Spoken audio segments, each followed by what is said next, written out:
my decision to improve the camera quality was warmly received. Well, similarly, I don't have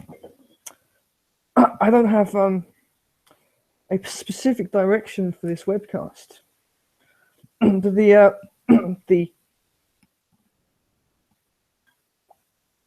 feedback that I've got so far is that it's kind of it went smoothly. There was a smooth ascent, and gradually it entered this sort of rather depressing, heavy mire.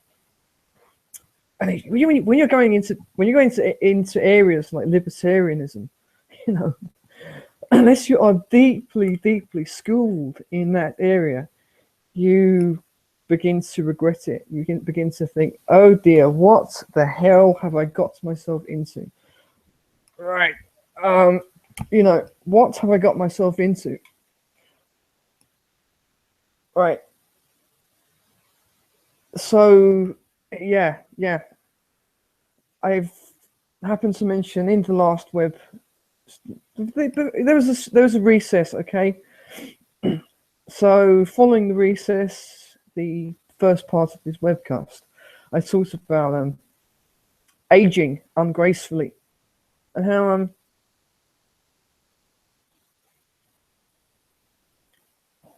how people seem to fetishize their their youth, so to speak. And I don't believe in many cases that it was as good as they recall. I really don't.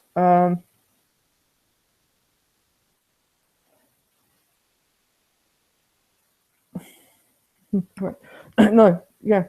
So I talked about this guy called Big Al. He isn't that big. So he has the use of diminutive to point out his diminutive stance, which is wasn't actually that small. He's since had a heart attack, and quite a few of these people who aren't chasing the youth, but they are just truly horrified by the reality that they are not the age they have, the picture of themselves they have in their heads. No, I'm not actually 18 anymore. I'm 60, right?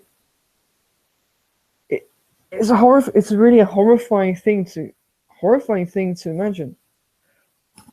I'm very thankful to say that I've escaped this. I mean, you find in some parts of the world that their youth obsession is more excessive than others. And we could say that they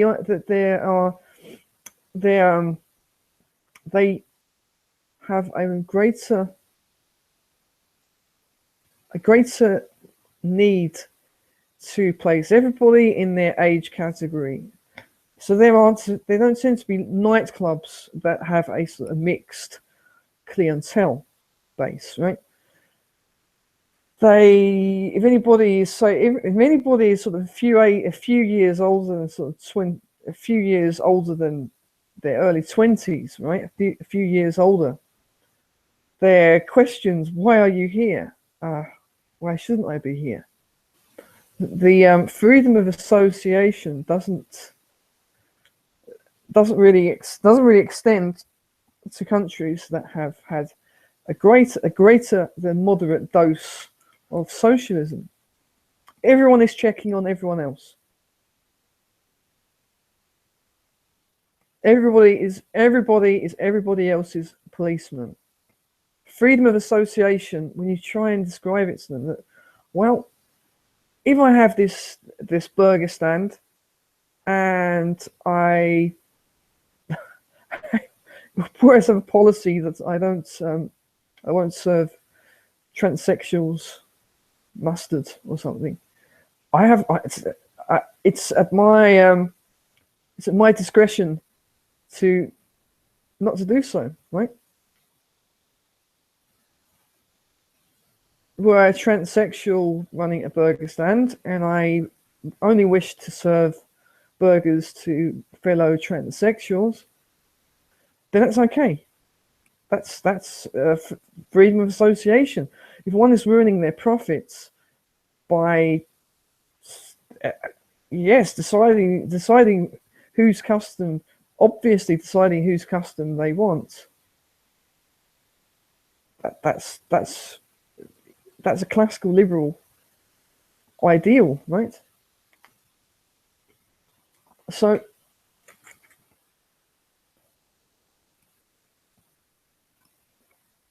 there's a desire to stratify people, right? Everybody has to be in their own place, right? And this is sort of deeply written into sort of some kind of societal rule.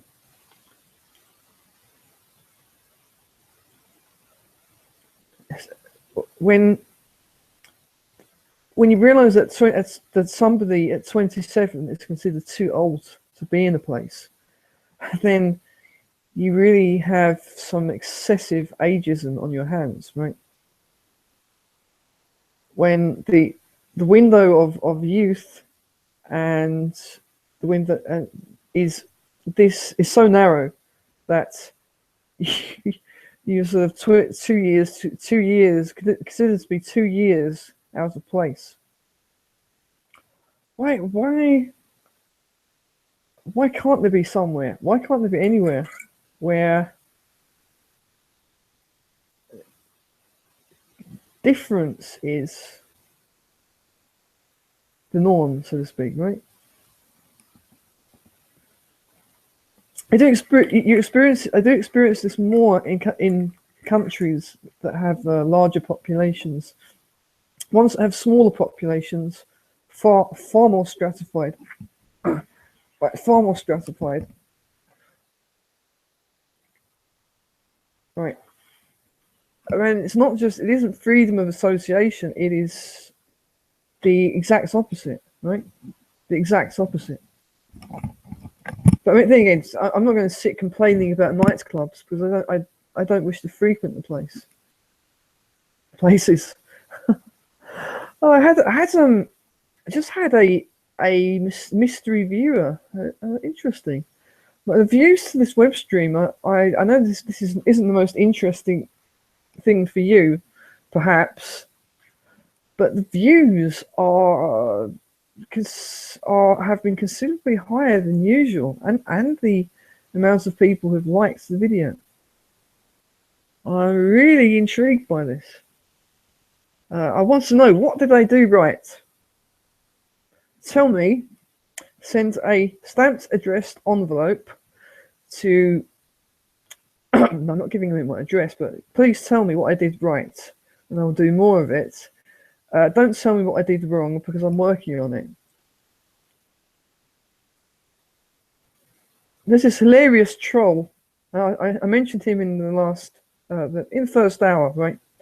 A hilarious troll.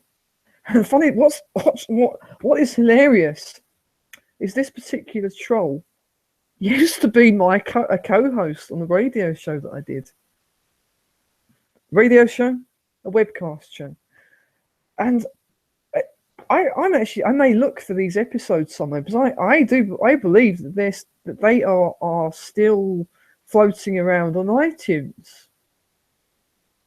I did this show. What did I call it? I called it the Nightline XXX. Yes, I know there's another Nightline show. There probably are several Nightline shows around the world, but it has. And I added the XXX in the futile attempt to make people think that, well, maybe it has some kind of illicit content. Yeah, so there was quite. It was very much like this, but having the co-host, did it was something of a curb. It was something of a fallback, so to speak, if you know what I mean. But so that relationship dissolved. I laugh about it. It's rather uncomfortable laughter. It dissolved. It dissolved as his grip on sanity dissolved. I'm still not 100% sure that it was over. He didn't say. So hello, listeners, however you are. I mean, I say hello in advance if you're the people who are listening to this as a recording. I was tempted to just at one point I was tempted to take out the. It talks a little bit about the willful relocations or we say economic relocations. They're very much inspired by Ayn Rand's Atlas Shrugged book. That really, when you people who given all they can to society and the tax service, the tax inland revenue just bleeds them dry. They begin to realize that they're an ill-fitting piece in a puzzle that they were never a part of, right?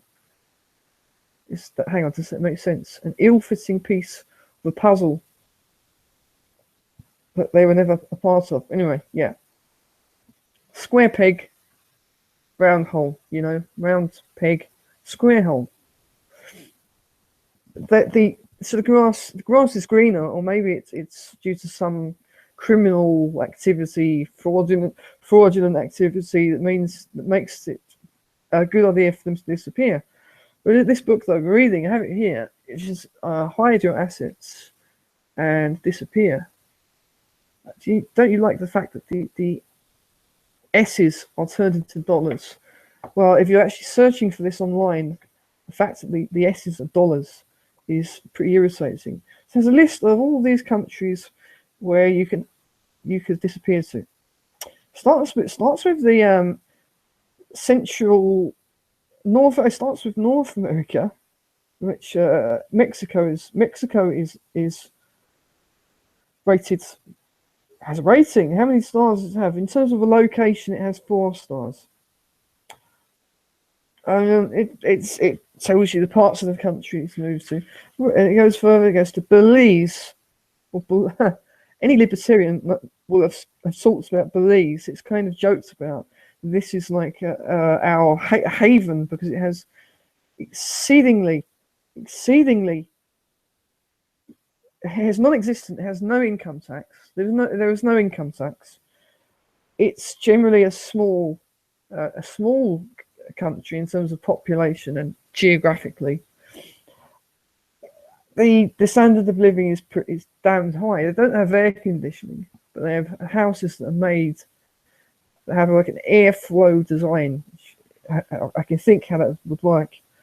And it has if you're using the dollar,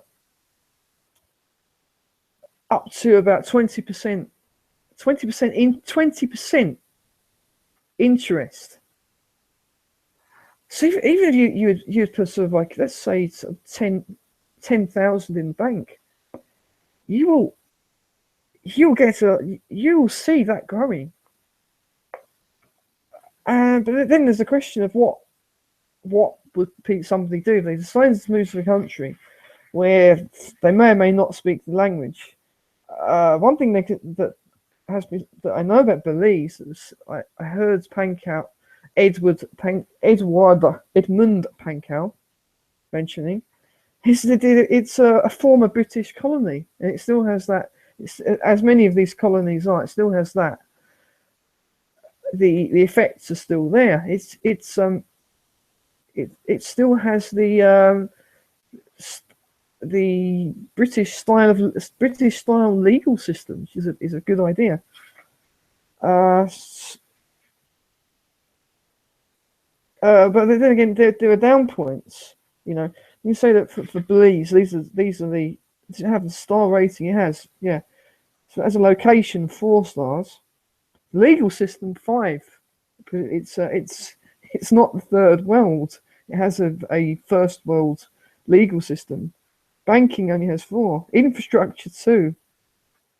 Which I think that would mean if someone wants to do sort of webcasts like this, if they want proper internet access, telephone lines that don't that are clear, that aren't running off a copper wire. I actually don't know if this country is still using the copper wires, but they most certainly are. I really haven't experienced that, the bad infrastructure. You know, I've been into places where water has been barely drinkable.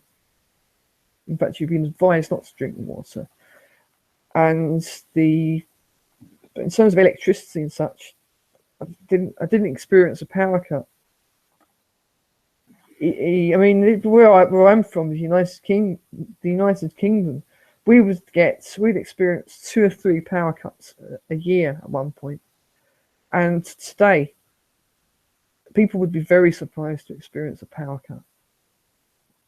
I never worked out what caused the power cuts. What people think, they actually, I supposed that it was just so the electricity companies could just save a little, and they can actually use the power cut to sort of fix whatever, to prepare for something that might cause a more sustained power cut. I've no idea. But if somebody who's listening could tell me about the viewing statistics, if there's anything, just going to check the. Let's check the. I'm going to check the message boards or the chat for this webcast. Because there's some very interesting messages. Somebody said that I asked whether or not I'm high. And that was an obvious act of wankerism trying to distract me. So I mean, that's fantastic. The fact that they would actually comment in chat, it's a new thing. It's a new experience. And I'm looking. I have this book with me, so I can further delve into it in lack of material. Right. So let's hoist you up. These parts are interesting, aren't they? Yeah. Oh, right. Yeah, good. Perfect angle. This isn't actually a microphone. This is actually the front of the tripod. The tripod adjustment arm. See, fantastic. Right, nice angle. Right, let's have a look. Let's look at the chat.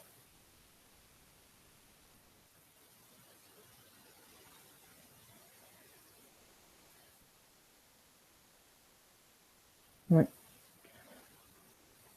let's go right to where are we? Yeah, I'm using Google Chrome, by the way.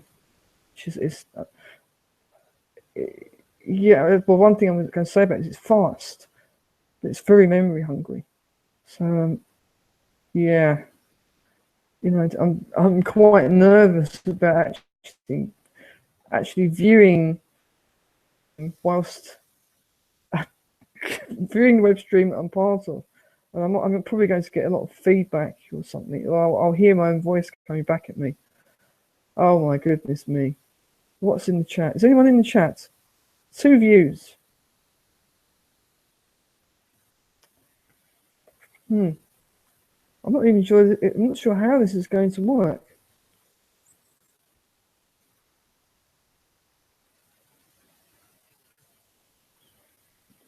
I think of the live control room. Say something. No, that's me. Right. Let's go to the live control room. Maybe I should be sharing screens. I really don't want to hear myself. I don't want to hear this. I don't want to have this, reverb. If when you're hearing your voice coming back to you as a delay, I really don't want that. Broadcast that. Stream status, okay, 720 stream. Broadcast alert.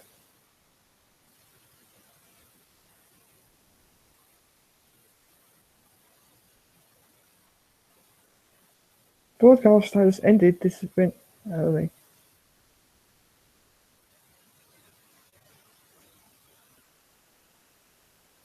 No.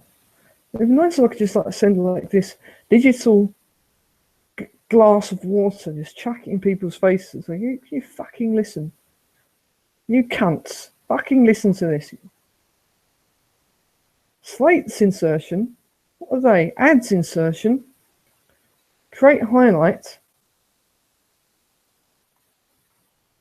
What the hell? Live chat. Open a new window.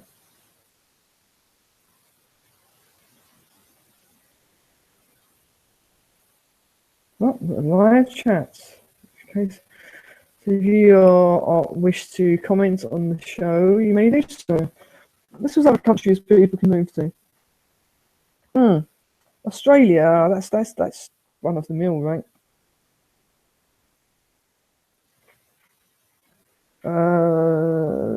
Middle East.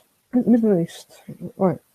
When most people think of the Middle East, the images that come to mind are often conflicting. Just as often, not very pretty. Yeah, wonder why we've actually experienced the Middle East coming to visit us.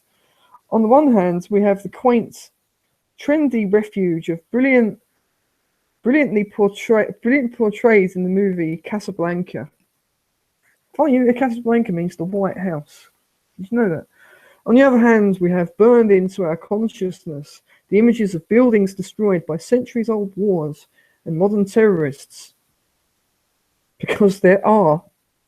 But as we pointed out earlier, if we relied solely on the information offered by our own State Department and intelligence services, we would never venture past our own front door. So I mean, it isn't true. So what is the true image of this tumultuous region? Well, it's nowhere between the extremes noted above.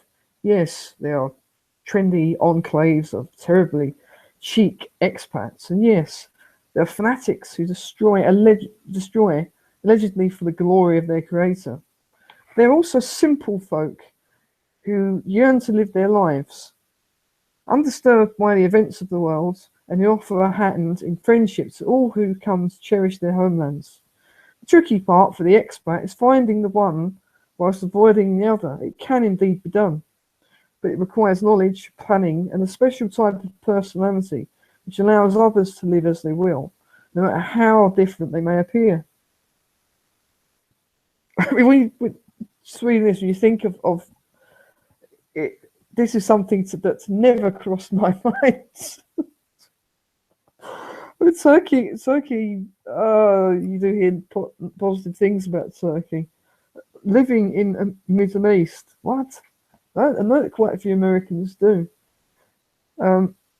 It's somewhere you leave. It's somewhere you leave, not somewhere you move to. It is this unique type of individual who, having done their homework, has the greatest chance of living peacefully and happily in the Middle East. To those unsure as to their qualifications in these areas, I advise seeking paradise elsewhere. But if you're one of the few who truly possesses necessary qualities, suicidal tendencies, this region, so steeped in history and passion, may well be your own personal Shangri-La. Particularly if you love camels and hate mowing your lawn. You can have servants to mow your lawn. Your only worry would be that your new home could become the next atomic bomb testing site in the neighborhood. War is always a distinct possibility here. just read the Bible for its history. I wouldn't look towards the Bible for history. It's a sign of a very disturbed person who views the Bible as a historical record.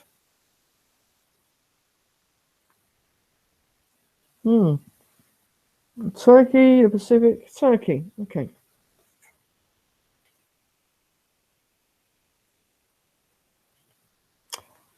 I've heard reports of late that Turkey is the least expensive country in the world to live in. Actually, it's not anymore. And frankly, I'm not surprised. When you venture onto the streets of Istanbul and Ankara, you're literally stepping back hundreds of years. Unfortunately, not hundreds of years to when it used to be Constantinople. Even as you're surrounded by the sounds of a modern city,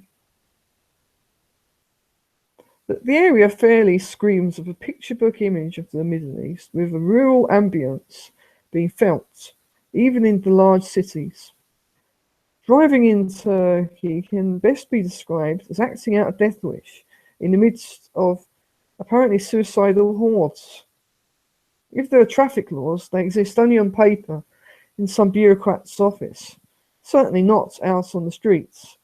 And driving along the streets themselves is certain to test the condition of any vehicle's suspension, not to mention the integrity of the traveller's dental work. The experience certainly comes under the heading of the ride of your life, maybe even the last ride. People actually visit this country. What the hell? I can't believe it. Much has been said of the dangers of travelling in Turkey, especially in the eastern region, and most especially at night. It's all true. I've heard, however, that the separatists who cause so much trouble in the east are now making their presence known in the resorts and commercial centres of Western Turkey. Commercial enterprise. Even terrorists are flocking to where the real money is. The western coast is by any measure beautiful, westernized, and expensive. Other areas are reminiscent of Greece 20 years ago. A great bargain. I prefer Greece. My advice, visit Turkey, soak up its charm, and do some sightseeing and shopping. But steer clear of antiques and drug sellers. The movie Midnight Express was, if anything, a sentimental look at Turkish prisons, which are much easier to get into than out of. Oh, and don't wear an I Love Greece t-shirt.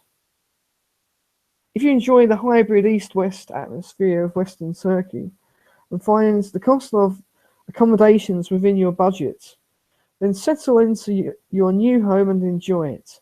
But if you're like me, you'll soon long for more Western shores.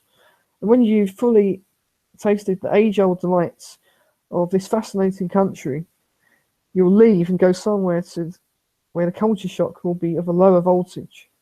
The Pacific. All right. Australia, New Zealand, Asia. Let's see where else. Philippines. The whole world. A few matters to consider, no matter where you're going. Now that we've taken a quick armchair tour around the globe, I want to point out a few general factors, should I read the whole of this chapter, you need to consider in making your decision about where to live. When contemplating your ultimate destination, you must keep in mind that you are not going there as a tourist, unless, of course, you choose the PT option and become a person without country. What's that? Let's look at the PT option. It's someone who's faked their own death. I know in this book it does tell people how to fake their own death. It can be done. Legal records. This is the checklist. Got an appendix. I want the index.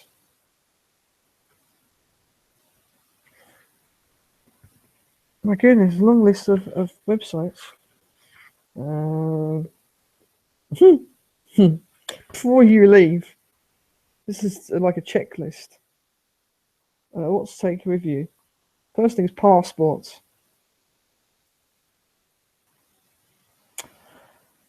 Electronics, VCR, television, radio, stereo, camcorder. Why would you take a VCR with you?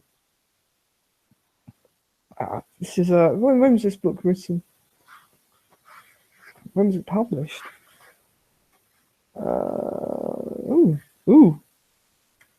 That's published in 1999. Oh, he's also written Everyone's Guide to Investigation, How to Make $100,000 a Year as a Private Investigator, The Investigator's Guidebook, and the PI Portfolio. I'm going to go straight to Amazon. I'm going to buy all of these books. Oh my goodness me. Right.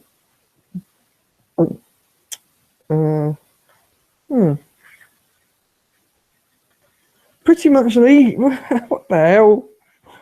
This thing, this hide your assets. This chapter, what is this chapter called? How to create that new identity.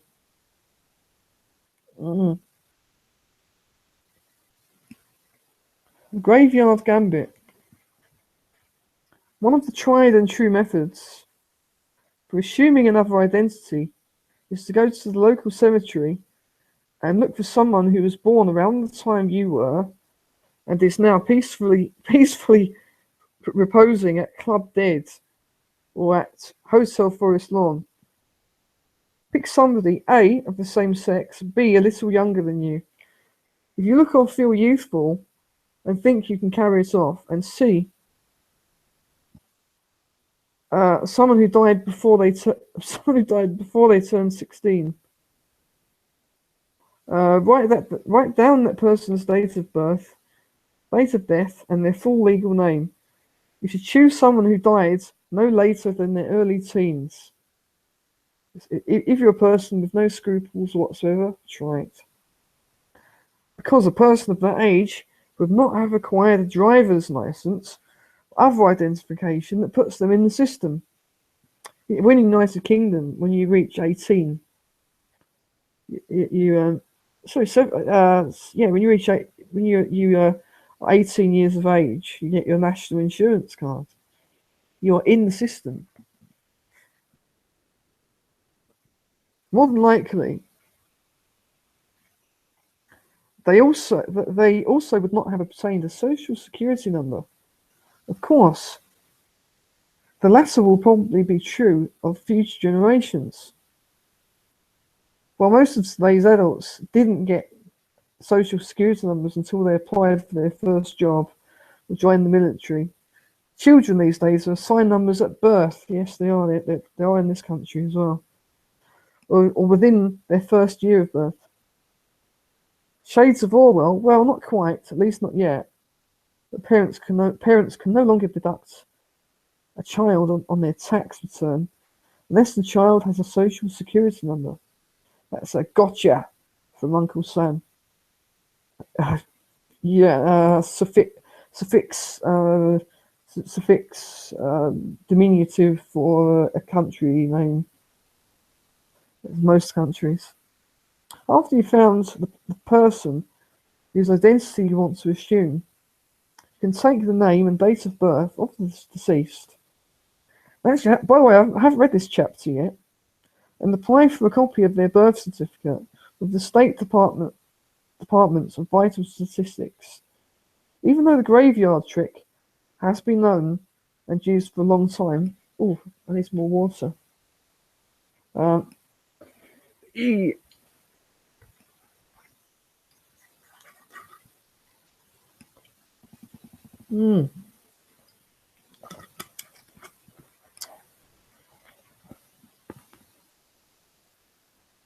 Used for a long time. Many states will still send